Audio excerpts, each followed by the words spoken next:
जय माता दी। प्रेम से बोली संतोषी माता की जय। आज शुक्रवार के दिन आप सुनिए संतोषी माता की व्रत कथा। एक बुढ़िया थी और उसके 7 बेटे थे। 6 बेटे कमाने वाले थे और एक बेटा निकम्मा था। बुढ़िया माँ 6 पुत्रों की रसोई बनाती, भोजन कराती और पीछे से जो कुछ बचता वह 7वें पुत्र को दे देती। परंतु वह बड़ा भोला भाला था, मन में कुछ विचार नहीं करता था। एक दिन वह अपनी बहू से बोला, देखो मेरी माता का मुझ पर कितना प्रेम है। वह बोली, क्यों नहीं, सबका जूठा बचा हुआ तुमको खिलाती है। वह बोला, ऐसा भी हो सकता है क्या? मैं जब तक आंखों से ना देखूं मान नहीं सकता। बहू ने हंसकर कहा, देख लोगे तब तो मानोगे ना।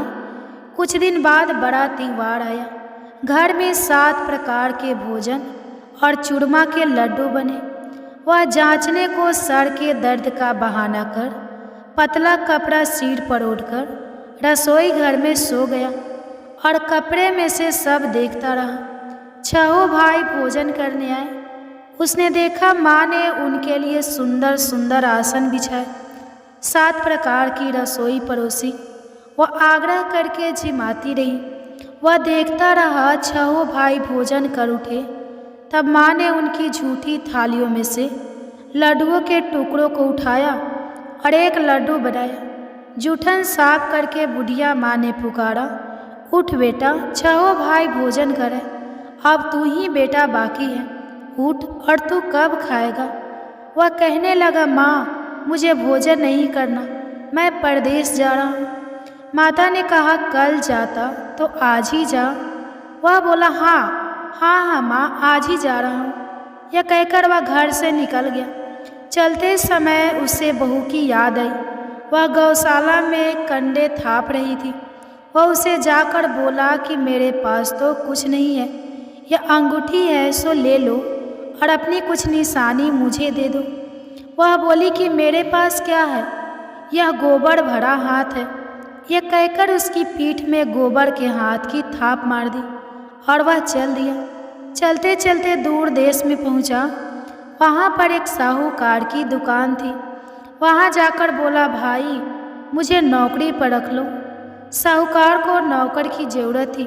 साहूकार उससे बोला, तू नौकरी पर रह जा। लड़के ने पूछा, तनख्वाह क्या रहेगी? साहूकार ने कहा, काम देखकर दाम मिलेंगे। साहूकार की नौकरी मिल गई। वह सवेरे 6 बजे से रात्रि 12 बजे तक नौकरी करने लगा। कुछ दिनों में दुकान का लेन देन, हिसाब किताब, ग्राहकों को माल बेचना, सारा काम करने लगा। साहूकार के 7-8 नौकर थे। वे सब चक्कर खाने लगे कि यह नया नौकर बहुत होशियार बन गया है। सेठ ने भी काम देखा और 3 महीने के अंदर ही उसे मुनाफे का साझेदार बना लिया। 12 वर्ष में वह नामी सेठ बन गया और मालिक सारा कारोबार उस पर छोड़कर बाहर चला गया। अब बहू पर क्या बीती वह सुनो। सास ससुर उसे दुख देने लगे। सारी गृहस्थी का काम करा के उसे लकड़ी लेने जंगल में भेजते।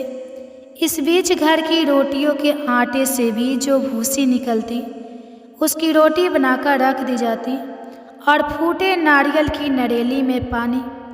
इस तरह दिन बीतते रहे। एक दिन वह लकड़ी लेने जा रही थी कि रास्ते में बहुत सी स्त्रियां संतोषी माता का व्रत करती दिखाई दी। वहाँ यह खड़ी होकर कहने लगी, बहनों, यह तुम किस देवता का व्रत करती हो और इसके करने से क्या फल होता है? इस व्रत के करने की क्या विधि है? यदि तुम अपने इस व्रत का विधान मुझे समझाकर कहोगी तो मैं तुम्हारा बड़ा एहसान मानूंगी।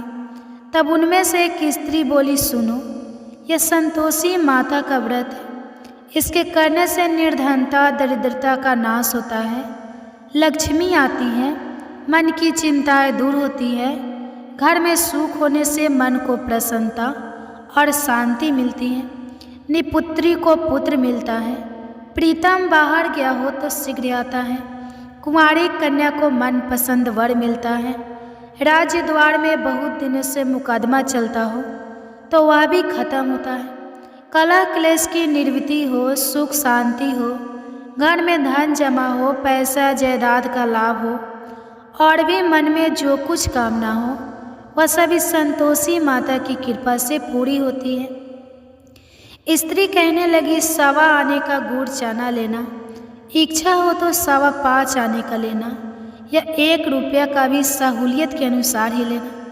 बिना परेशानी, श्रद्धा और प्रेम से जितना भी बन सके सवाई लेना। 5.25 पैसे से 5.25 आने तथा इससे भी ज़्यादा शक्ति और भक्ति के अनुसार ले लेना। हर शुक्रवार को निराहार रहकर कथा कहना और सुनना। इसके बीच कर्म टूटे नहीं, लगातार नियम पालन करते रहना। सुनने वाला कोई ना मिले तो घी का दीपक जलाकर उसके आगे जल के पात्र को रखकर कथा कहना, परंतु नियम ना टूटे। जब तक कार्य सिद्ध न हो नियम पालन करना और कार्य कर सिद्ध हो जाने पर व्रत का उद्यापन करना।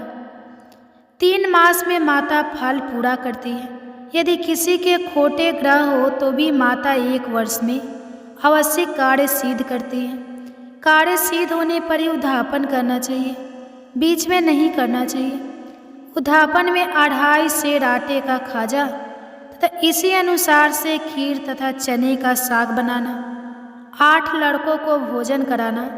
जहाँ तक मिले देवर, जेठ, भाई, बंधु, कुटुंब के लड़के लेना। ना मिले तो रिश्तेदारों और पड़ोसियों के लड़के बुलाना। उन्हें भोजन कराकर यथाशक्ति दक्षिणा देना और माता का नियम पूरा करना। उस दिन घर में कोई खटाई नहीं बनाना। यह सब सुनकर बुढ़िया की बहू वहाँ से चल दी। रास्ते में लकड़ी के बोझ के बेच दिया और उन पैसों से गुड़ चना लेकर माता के व्रत की तैयारी करने लगी। आगे चली और सामने मंदिर है। यह सुनकर माता के मंदिर में जाकर माता के चरणों में लौटने लगी। इसके बाद वह माँ से विनती करने लगी कि हे माँ, मैं निपट मूर्ख हूँ, व्रत के नियम कुछ नहीं जानती हूँ, मैं बहुत दुखी हूँ। हे माता, हे जगजननी, मेरा दुख दूर करो, मैं आपकी शरण में हूँ। माता को दया आई। एक शुक्रवार बीती कि दूसरे शुक्रवार को ही इसके पति का पत्र आया और तीसरे को उसका भेजा हुआ पैसा भी आ पहुँचा। यह देखकर जेठानी मुंह सिकोड़ने लगी, इतने दिनों में इतना पैसा आया, इससे क्या बढ़ाव है। लड़के ताने देने लगे कि काकी के पास अब पत्र आने लगे, रुपए आने लगा, अब तो काकी की खातिरदारी बढ़ जाएगी, अब तो काकी बुलाने से भी नहीं बोलेगी। बेचारी सरलता से यह कहती है कि भैया पत्र आएगा, रुपए आएंगे तो हम सबके लिए अच्छा है। ऐसा कहकर आंखों में आंसू भरकर संतोषी माता के मंदिर में आकर मातेश्वरी के चरणों में गिरकर रोने लगी। माँ, मैंने तुमसे पैसा नहीं मांगा, मुझे पैसे से क्या काम है, मुझे तो अपने सुहाग से काम है, मैं तो अपने स्वामी के दर्शन और सेवा मांगती हूँ। तब माता ने प्रसन्न होकर कहा, जा बेटी, तेरा स्वामी आएगा। यह सुनकर खुशी से वह बावली होकर घर जाकर काम करने लगी। अब संतोषी माँ विचार करने लगी, इस भोली पुत्री से मैंने कह तो दिया कि तेरा पति आएगा, पर आएगा कहाँ से? वह तो इसे स्वप्न में भी याद नहीं करता। इसे याद दिलाने तो मुझे ही जाना पड़ेगा। इस तरह माता उस बुढ़िया के बेटे के पास जाकर स्वप्न में प्रकट होकर कहने लगी, साहूकार के बेटे, सोता है या जागता है? वह कहता है, माता, सोता भी नहीं हूँ, जागता भी नहीं हूँ, बीच में ही हूँ। कहाँ क्या आज्ञा है? माँ कहने लगी, तेरा घर बार है या नहीं? वह बोला, मेरा सब कुछ है।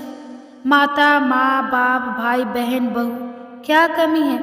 माँ बोली, पुत्र, तेरी घरवाली कष्ट उठा रही है, माँ बाप उसे दुख दे रहे हैं, वह तेरे लिए तरस रही है, तो उसकी सूध ले। वह बोला, हाँ माता, यह तो मुझे मालूम है, परंतु जाऊँ कैसे? परदेश की बात है, लेन देन का कोई हिसाब नहीं, कोई जाने का रास्ता नज़र नहीं आता, कैसे चला जाऊँ? माँ कहने लगी, मेरी बात मान, सवेरे नहा धोकर संतोषी माता का नाम लेकर घी का दीपक जलाकर दंडवत कर दुकान पर जा बैठना। देखते देखते तेरा लेन देन चुक जाएगा, जमा माल बिक जाएगा, सांझ होते धन का ढेर लग जाएगा। अब तो वह सवेरे बहुत ही जल्दी उठकर मित्र बंधुओं से अपने सपने की बात कहता है। वह सब उसकी बात अनसुनी करके खिल्ली उड़ाने लगे। कहीं सपने भी सच्चे होते हैं। एक बूढ़ा बोला, देख भाई मेरी बात मान। इस तरह 5 साँच झूठ कहने के बदले देवता ने जैसा ही कहा है वैसा ही करना। तेरा क्या जाता है। अब बूढ़े की बात मानकर वह नहा धोकर संतोषी माता को दंडवत घर घी का दीपक जलाकर दुकान पर जा बैठता है। थोड़ी देर में वह क्या देखता है कि देने वाले रुपया लाए, लेने वाले हिसाब लाए। कोठी में भरे सामानों के खरीदार नगद में सौदा करने लगे। शाम तक धन का ढेर लग गया। मन में माता का नाम लेकर प्रसन्न होकर घर जाने के वास्ते गहना कपड़ा सामान खरीदने लगा। यहाँ के काम से निपट घर को रवाना हुआ। उधर बहू बेचारी जंगल में लकड़ी लेने जाती है। लौटते वक्त माता जी के मंदिर पर विश्राम करती है। वह तो उसका रोज रुकने का स्थान ही था। दूर धूल उड़ती देखकर वह माता से पूछती है, हे माता यह धूल कैसे उड़ रही है। माँ कहती है, हे पुत्री तेरा पति आ रहा है। अब तू ऐसा कर, लकड़ियों के 3 बोझ बना ले। एक नदी के किनारे रख, दूसरा मेरे मंदिर पर और तीसरा अपने सिर पर रख। तेरे पति को लकड़ी का गड्ढा देखकर मोह पैदा होगा। वह यहाँ रुकेगा, नाश्ता पानी बनाकर खाकर माँ से मिलने जाएगा। तो लकड़ी का बोझ उठाकर जाना और बीच चौक में गड्ढा लाकर 3 आवाज़ें जोर से लगाना। लो सासू जी, लकड़ियों का गट्ठा लाई हूँ, भूसी की रोटी दो, नारियल के खोपड़ी में पानी दो। आज कौन मेहमान आया है। माँ की यह बात सुनकर बहुत अच्छा माता जी कहकर प्रसन्न मन होकर लकड़ियों के 3 गट्ठे ले एक नदी के तट पर एक माता के मंदिर पर रखा। इतने में ही वह मुसाफिर आ पहुँचा। सूखी लकड़ी देखकर उसकी इच्छा हुई कि अब यहीं निवास करे और भोजन बनाकर खा पीकर गांव जाए। इस प्रकार भोजन बनाकर विश्राम लेकर गांव को गया। उसी समय बहू सिर पर लकड़ी का गट्ठा लिए आती है। उसे आंगन में डालकर जोर से 3 आवाज़ देती है। लो सासू जी, लकड़ी का गट्ठा लो, भूसी की रोटी दो, नारियल के खोपड़े में पानी दो। आज कौन आया है। यह सुनकर उनकी सास अपने दिए हुए कष्टों को भुलाने हेतु कहती है, बहू ऐसा क्यों कहती है, तेरा मालिक ही तो आया है। बैठ, मीठा भात खाकर कपड़े गहने पहन। इतने में आवाज़ सुनकर उसका स्वामी बाहर आता है और अंगूठी देखकर व्याकुल हो जाता है। माँ से पूछता है, माँ यह कौन है। माँ कहती है, बेटा यह तेरी बहू है। आज 12 वर्ष हो गए जब से गया है, तब से सारे गांव में जानवर की तरह भटकती फिरती है। काम काज घर का कुछ करती नहीं, 4 समय आकर खा जाती है। अब तुझे देखकर भूसी की रोटी और नारियल के खोपड़े में पानी मांगती है। वह लज्जित होकर बोला, ठीक है माँ, मैंने इसे भी देखा और तुम्हें भी। अब मुझे दूसरे घर की चाबी दो तो मैं उसमें रहूँगा। ठीक है बेटा, जैसी तेरी मर्जी। यह कहकर माँ ने चाबी का गुच्छा उसे दे दिया। उसने लेकर दूसरे कमरे को खोलकर सारा सामान जमाया और एक दिन में ही वहाँ राजा के महल जैसा ठाठ बाट बन गया। अब क्या था, वह सुख भोगने लगी। इतने में अगला शुक्रवार आया। उसने अपने पति से कहा, मुझे माता का उद्धापन करना है। उसका पति बोला, बहुत अच्छा, कर लो, अपनी खुशी से यह भी कर लो। तुरंत ही वह उद्धापन की तैयारी करने लगी। जेठ के लड़के को भोजन के लिए कहने लगी। उसने मंजूर किया, परंतु पीछे जेठानी अपने बच्चों को सिखाती है, देखो भोजन के समय सब लोग खटाई मांगना, जिससे इसका उद्धापन पूरा ना हो। लड़के खाना खाने आए, खीर पेट भरकर खाई, परंतु बात याद आते ही कहने लगी, हमें कुछ खटाई खाने को दो, खीर खाना हमें भाता नहीं। यह देखकर आरुचि होती है। बहू कहने लगी, खटाई किसी को नहीं दी जाएगी, यह तो संतोषी माता का प्रसाद है। लड़के उठकर खड़े हुए और बोले, पैसे लाओ। भोली बहू कुछ जानती नहीं थी, सो उन्हें पैसे दे दिए। लड़के उसी समय उठकर इमली लेकर खाने लगे। यह देखकर बहू पर माता ने कोप किया। राजा के दूत उसके पति को पकड़ कर ले गए और जेठ जेठानी मनमाने खोटे वचन कहने लगे। लूट लूट कर धन इकट्ठा कर लाया था, सो राजा के दूत उसे पकड़ कर ले गए हैं। अब सब मालूम हो जाएगा जब जेल की रोटी खाएगा। बहू से यह वचन सहन नहीं हुआ। रोती रोती माता के मंदिर में गई और बोली, हे माता, तुमने यह क्या किया? हंसाकर क्यों रुलाती हो? माता बोली, पुत्री, तूने उद्धापन करके मेरा व्रत भंग किया, इतनी जल्दी सब बातें भुला दी। वह कहने लगी, माता, भूली तो नहीं हूँ, ना कुछ अपराध किया है। मुझे तो लड़के ने भूल में डाल दिया, मैंने भूल से उन्हें पैसे दे दिए, मुझे क्षमा करो माँ। माँ बोली, ऐसी भी कहीं भूल होती है? वह बोली, माँ, मुझे माफ़ कर दो, मैं फिर तुम्हारा उद्धापन करूँगी। माँ बोली, अब भूल मत करना। वह बोली, अब भूल नहीं होगी माता। अब बताओ वे कैसे आएंगे? माँ बोली, जा पुत्री, तेरा मालिक तुझे रास्ते में ही आता मिलेगा।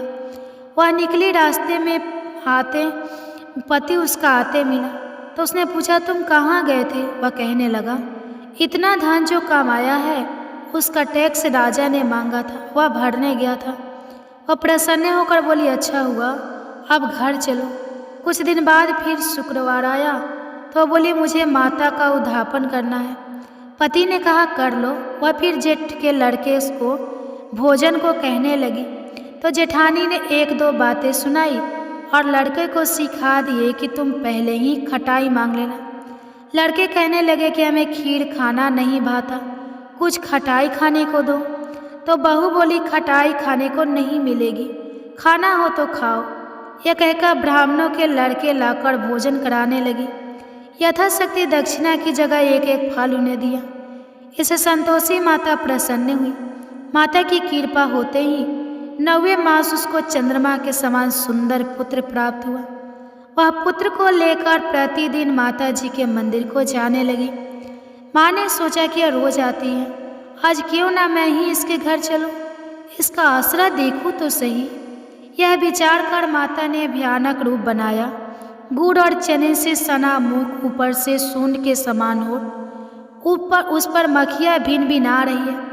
दहलीज में पैर रखते उसकी सास चिल्लाई, देखो कोई चुड़ैल डाकनी चली आ रही है, लड़कों इसे भगाओ नहीं तो किसी को खा जाएगी। लड़के डरने लगे, चिल्लाकर खिड़की बंद करने लगे। बहू रोशन दानवे से देख रही थी। प्रसन्नता से पगली होकर चिल्लाने लगी कि आज मेरी माता मेरे घर आई है। यह कहकर बच्चे को दूध पिलाने से हट जाती है। इतने में सास का क्रोध फूट पड़ा। वह बोली कि इसे देखकर कैसे उतावली हुई जो बच्चे को पटक दिया।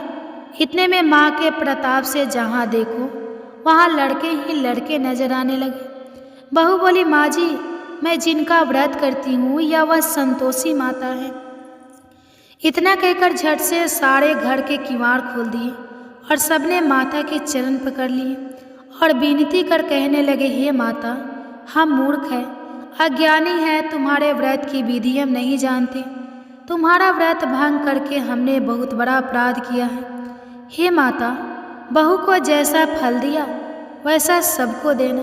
जो भी यह कथा पढ़ेगा या सुनेगा उसके सभी मनोरथ पूर्ण होंगे। प्रेम से बोलिए संतोषी माता की जय। आइए अब सुनते हैं संतोषी माता की आरती। जय जय संतोषी माता मैया, जय संतोषी माता, अपने सेवक जन की सुख संपत्ति दाता। ओम जय संतोषी माता मैया, जय संतोषी माता, सुंदर चीर सुनहरी माँ धारण की हो, हीरा पन्ना दम की तन श्रृंगारी हो। ओम जय संतोषी माता मैया, जय संतोषी माता, गेरू लाल छटावन छवि बदन कमल सोहे, मंद हसत करुणामय, मंद हसत करुणामय, त्रिभुवन जन मोहे। जय संतोषी माता। ओम जय संतोषी माता। स्वर्ण सिंहासन बैठी चवड़े ढूरे प्यारे, धूप दीप मधुमेवा भोग धरे न्यारे। ओम जय संतोषी माता। मैया जय संतोषी माता। गुण अरुचिना परम प्रिय, माँ में संतोष कियो संतोषी कहलाए। भक्तन वैभव दियो। ओम जय संतोषी माता। मैया जय संतोषी माता। शुक्रवार प्रिय मानत आज दिवस सो भक्त मंडली छाई, गाथा सुनत मोही। ओम जय संतोषी माता। मैया जय संतोषी माता। मंदिर जगमगे ज्योति, मंदिर जगमगे ज्योति, मंगल ध्वनि छाई। विनय करे हमें बालक, विनय करे हमें बालक, चरण में सिर नाई।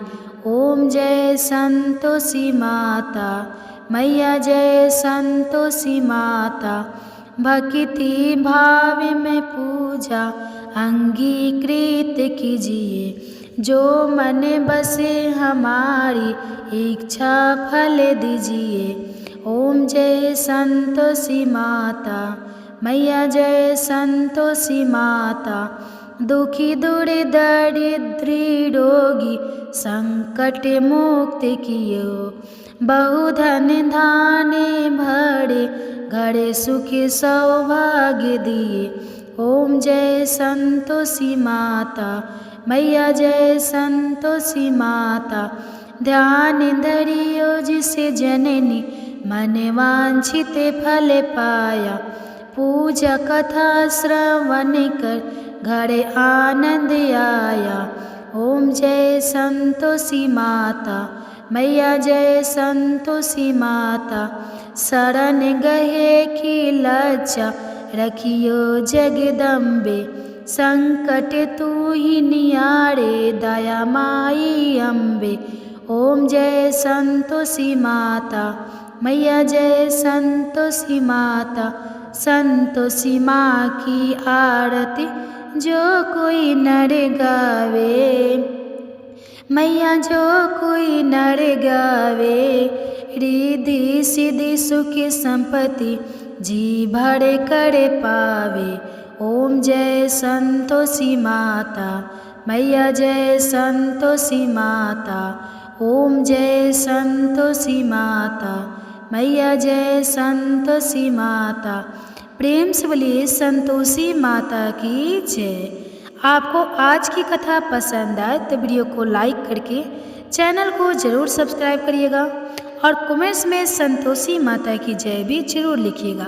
इसी के साथ आज आप हमारे चैनल पर और भी कथाएं सुन सकते हैं। ठीक है, तो प्रेम से बोलिए संतोषी माता की जय।